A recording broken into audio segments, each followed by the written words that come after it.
এরে যুবকেরা রে,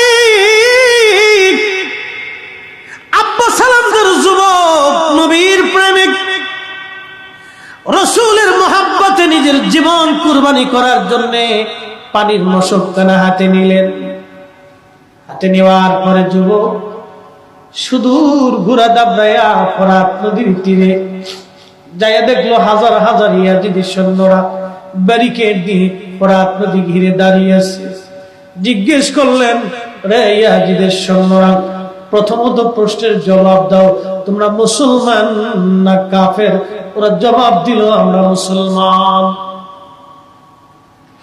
আব্বা সালামদার জিজ্ঞেস করলেন, তোমরা যদি মুসলমান নিজেদেরকে দাবি করো তাহলে বলো, আজকে 3 দিন হলো ইমাম পরিবারে পানি নাই, যেই নানার জন্য আকাশ থেকে বৃষ্টি আসে, যেই নবীর জন্য ফোরাত নদী আজকেও প্রবাহিত, যেই নবীর জন্য ফল আল্লাহ গাছে ধরায়, যেই নবীর জন্য নদীর ভিতরে আল্লাহ মাছ দিয়েছে, যেই নবীর জন্য সূর্যের আলো এখনো আল্লাহ দেয়, তার দৌহিত্র গাছকে 3 দিন পর্যন্ত পানি দেওয়া নাই।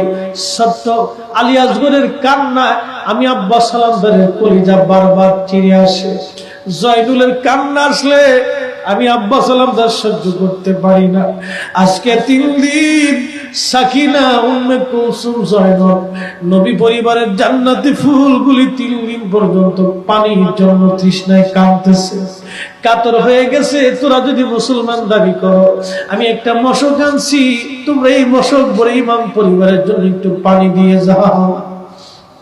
সেই দিন ওদের মনে মায়া লাগে নাই, ওরা ডাক দে বল, আব্বা সালামদার, যদি জীবন নিয়ে ফেরত যেতে চাও তো চলে যাও, ইমাম পরিবারের জন্য পানি যাবে না। হযরতে ইমাম আব্বা সালামদার রাহিমাহুল্লাহ তিনি চিন্তা করলেন, আজকে এখানে সমাধান তলোয়ার ছাড়া হবে না। বুঝছি ওরা আমাদেরকে পানি দিবে না, পানিবিহীন শহীদ করতে চায়।